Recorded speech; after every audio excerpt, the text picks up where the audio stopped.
Hello everyone, welcome back to my channel. In today's video, we will solve question number 1 from exercise 1.4.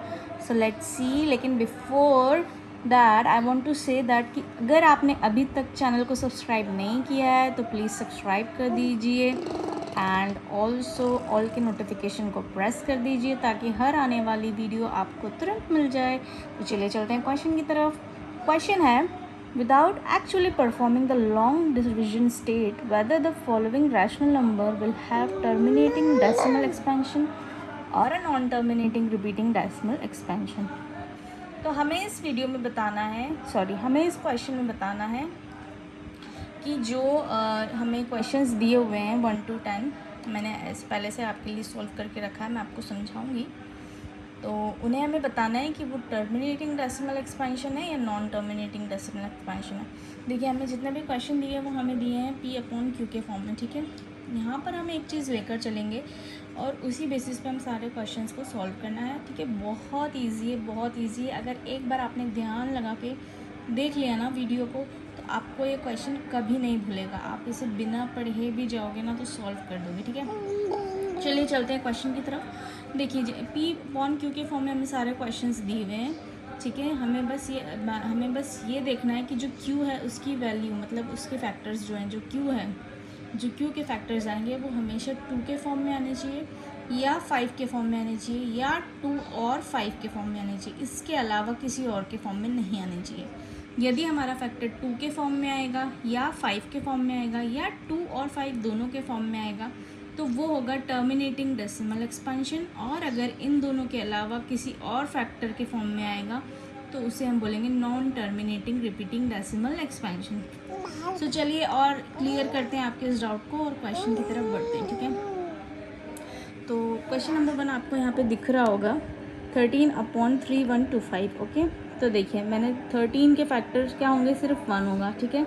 ये पहले question में मैंने आपको बता दिया है 1, वैसे तो आपको पता होगा, लेकिन 13 जो कि प्राइम नंबर है तो उसका फैक्टर जो है वो खुद होगा और 1 होगा, ठीक है। तो 13 के फैक्टर हम लिखेंगे 13 एंड 1, और वहीं पे हम 3/125 के फैक्टर्स कर लेंगे जैसे मैंने यहाँ पे करके रखे हुए हैं, ठीक है। 3/125 के जब हम फैक्टर करेंगे तो हमें कुछ इस तरीके से मिलेगा यहाँ पर, ठीक है। तो 1 2 3 4 5, ठीक है। तो 5 टाइम्स जो है हमें 5 मिलेगा, ठीक है। तो हमने यहाँ पे लिख दिया है जैसे 13/5 की पावर 5। तो अब देखिए, अब जो Q है मींस ये P/Q के फॉर्म में है। अब जो Q है वो 5 के फॉर्म में आ रहा है, मतलब 5 की पावर के फॉर्म में आ रहा है, जैसे कि हमने यहाँ पे बात की थी कि Q जो है वो 5 के फॉर्म में आना चाहिए, 2 के फॉर्म में आना चाहिए, दोनों के फॉर्म में आना चाहिए। तो अभी हम देख सकते हैं कि जो हमारी Q है वो 5 के पावर 5 है। इट मीन्स ये हो जाएगा terminating decimal expansion, okay, clear है। चलिए अब नेक्स्ट क्वेश्चन देखते हैं। नेक्स्ट क्वेश्चन है 17/8, ठीक है। तो हम 17 जो है वो एक प्राइम नंबर है, 17 का फैक्टर वो खुद होगा और 1 होगा, ठीक है। तो 17 को एज इट इज़ लिख देंगे अपॉन 8 के फैक्टर्स जब हम करेंगे तो हमें 8 के फैक्टर्स कुछ इस तरीके से मिलेंगे, ठीक है। इट मीन्स कि 2 की पावर 2 इंटू 2 इंटू 2 मीन्स 2 की पावर 3, ओके। तो 17/2 की पावर 3। अब देखिए, ये जो Q की वैल्यू है ये भी 2 के फॉर्म में है, ठीक है। ये भी 2 के फॉर्म में है। इट मीन्स ये भी हो गया हमारा टर्मिनेटिंग डेसिमल एक्सपेंशन, ओके। अब करते हैं थर्ड की तरफ मूव, ठीक है। थर्ड है हमारा 64/455, 455, ओके। तो सबसे पहले 64 के फैक्टर्स हमने कर लिए हैं यहाँ पे कुछ इस तरीके से, और 6 टाइम 2 आएगा, ठीक है। और 455 के फैक्टर्स कर लेंगे तो वो आएगा 5 इंटू 7 इंटू 13, यहाँ पे आप देख सकते हैं, ठीक है। अब ये 5 तो आ रहा है Q में, जो Q की वैल्यू है इसमें 5 तो आ रहा है, लेकिन उसके साथ ही 7 और 13 भी आ रहे हैं। तो ऐसा जब भी होगा तो हम उसे बोलेंगे नॉन टर्मिनेटिंग रिपीटिंग, ठीक है, ओके। अब है फोर्थ क्वेश्चन, ठीक है। तो फोर्थ क्वेश्चन हमें दिया हुआ है 5/1600, ठीक है। तो 15/1600, ठीक है। तो 15 के फैक्टर्स जो हैं वो होंगे 3 इंटू 5, हमने यहाँ पे किए हैं फैक्टर्स क्या हैं 3 इंटू 5, और जो 1600 है उसके फैक्टर कुछ इस तरीके से आए 2 की पावर 6 इंटू 5 की पावर 2, यहाँ पे हमने करे हुए हैं फैक्टर्स, आप देख सकते हैं, ठीक है।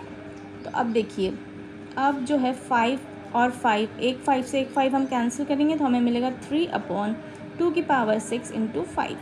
अब देखिए जो q है हमारा, q जो है हमें सिर्फ उस पर ध्यान देना है, ठीक है। तो q जो है हमारा वो 2 के फॉर्म में है और 5 के फॉर्म में है, ठीक है।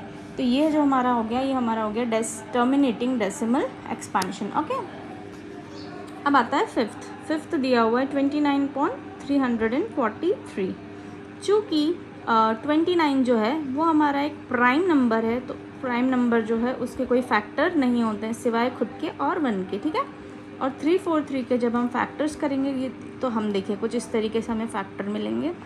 ये सिर्फ 7 से डिविजिबल होगा, ठीक है। तो 7 की पावर 3, ठीक है।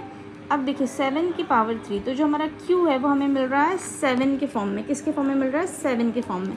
और q बेसिकली हमें चाहिए रहता है 2 और 5 के फॉर्म में, ठीक है। तो अब ये हमें 7 के फॉर्म में मिला है, तो ये हमारा हो गया non terminating decimal expansion. Okay, अब बढ़ते हैं 6 की तरफ, ठीक है। 6 जो है वो हमें दिया हुआ है कुछ इस तरीके से दिया हुआ है 23/2 की पावर 3 इंटू 5 की पावर 2, ठीक है। वैसे तो मुझे 2 क्यूब और 5 स्क्वायर बोलना चाहिए, ठीक है।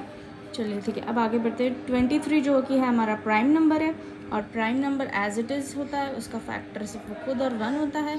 और जो हमें नीचे क्यू की वैल्यू दी है वो ऑलरेडी हमें फैक्टर्स के फॉर्म में दी हुई है, जो कि 2 और 5 है। तो जब भी हमें 2 और 5 के फैक्टर्स के फॉर्म में हमारा क्यू मिलेगा तो वो ऑलवेज होगा टर्मिनेटिंग डेसिमल एक्सपेंशन। ओके, चलिए अब नेक्स्ट की तरफ देखते हैं। 7 129/2 square 5 to the power 7 and 7 to the power 5। Okay, so 129 के हम जब यहाँ पे फैक्टर्स करेंगे तो हमें मिलेगा 3 और 43, ठीक है। 3 इंटू 43, ओके, एंड अपॉन में ये। और देखिए, अब देखिए यहाँ पे जो है 2 और 5 और 7 भी है, ठीक है। और हमें क्यू जो चाहिए वो सिर्फ 2 और 5 की पावर के फॉर्म में चाहिए। तो ये जो होगा ये हमारा होगा non terminating decimal expansion. Okay, अब होता है 8, ठीक है। 8 है हमारे पास 6/15। 6 के फैक्टर्स हमें पता है 2 इंटू 3 होते हैं, और 15 के फैक्टर्स होते हैं 3 इंटू 5। ये 3 से 3 कैंसिल आउट हुआ, बचा 2/5। और जो हमारा q है वो 5 की फॉर्म में है। q हमारा जो है 5 की फॉर्म में है, तो q हमेशा जो होना चाहिए 2 या 5 या 2 और 5 दोनों की फॉर्म में, ठीक है। तो ये हो गया टर्मिनेटिंग डेसिमल एक्सपेंशन। ओके, अब आते हैं 9 की तरफ। 9 है जो हमारा वो दिया हुआ है 35/50। सो जब हम 35 के फैक्टर्स करेंगे तो हमें इस तरीके से मिलेंगे, और 50 के फैक्टर्स करेंगे तो वो हमें इस तरीके से मिलेंगे। 5 इंटू 7 35 के, और 2 इंटू 5 स्क्वायर हो गए 50 के। 5 से 5 कैंसिल आउट होगा तो होगा 7/2 इंटू 5। अब 2 और 5 दोनों की फॉर्म में है, हमारा जो q है 2 5 दोनों की फॉर्म में है, तो ये हो गया टर्मिनेटिंग डेसिमल एक्सपेंशन। अब नेक्स्ट जो है 10, वो है हमें दिया हुआ 77/210। 77 के फैक्टर्स होंगे 7 एंड 11। 7 इंटू 11 कर देंगे, और 210 के फैक्टर्स जो होंगे वो होंगे 2 इंटू 3 इंटू 5 इंटू 7। तो अब देखिए ये जो q है ये 2 और 3 और 5, ठीक है, इन तीनों के फॉर्म में आ रहा है। तो ये हमारा हो जाएगा non terminating decimal expansion. Okay, so I hope कि आपको वीडियो अच्छी लगी होगी। अगर अच्छी लगी हो तो चैनल को लाइक शेयर एंड सब्सक्राइब ज़रूर कर देना। मिलते हैं नेक्स्ट वीडियो में, तब तक के लिए बाय बाय।